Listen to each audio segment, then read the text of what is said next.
Ginga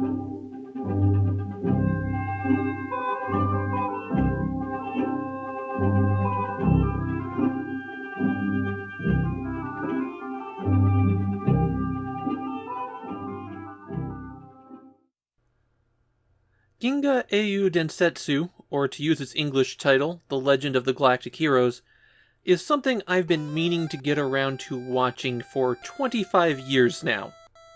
Back then I would send away some blank video cassettes to some college's anime club and get some copies of whatever they had. And Legend of the Galactic Heroes intrigued me, but it was also a bit intimidating.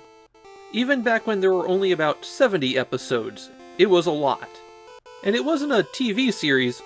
All of the episodes were released direct to video, so even in Japan it was something that people had to actively seek out.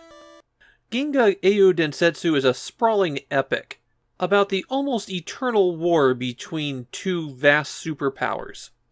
The military conflicts and political machinations are on a huge scale, and the series wound up clocking in at 110 episodes before it was complete. These days, there's been another adaptation of the novels that the show was based on, and so there's a more easily accessible version out there. Of course, in 1988, the series was just starting, and if you were going to make a game based on it, it was only natural for it to be a war game. The subtitle of the game is Waga Yuku wa Hoshi no Taikai, or to use the official English title, My Conquest is the Sea of Stars. That marks it as a prequel to the main series. The first time that the two primary characters of the series, Reinhardt and Yang, wound up in conflict with each other.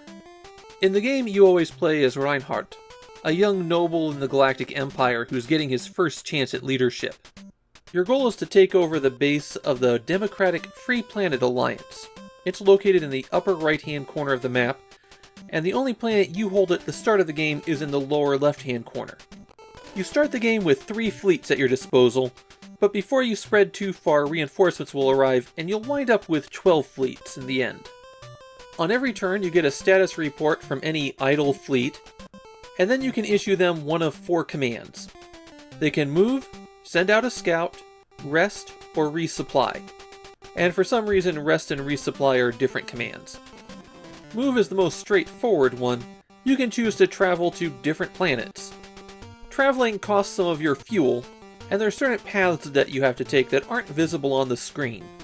Also, each fleet is controlled by a different admiral, and the admirals all have different speed ratings. So a slowpoke admiral may take 2 or more turns to get to a destination. If you're invading an enemy planet, you want to try to time it so that everybody gets there at the same time.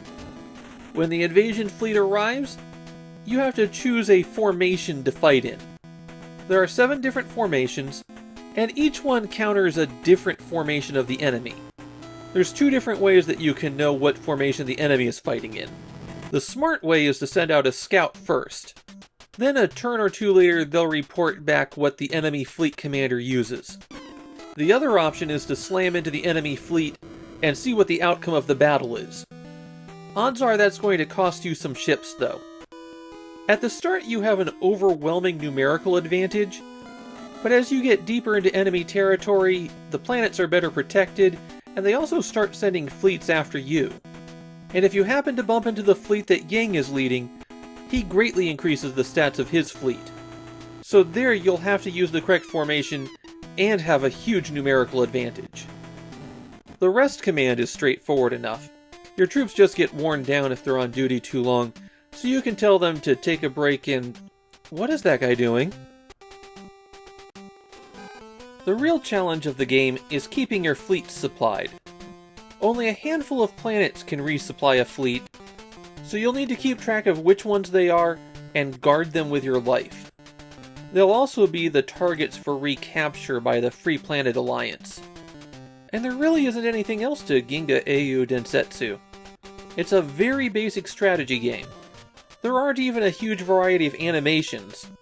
It's only going to take about 10 or 15 minutes before you visually see everything that the game has to offer. Even the musical choice is very limited. You're going to be hearing Bolero a lot. The original show was scored with classical music, so the game is mimicking that. I've got one more amusing fact about the game. If you wind up doing especially poorly, your advisor tells you to use the self-destruct by pressing the reset button. I found Ginga Eiyuu Densetsu to be an interesting game, but very limited.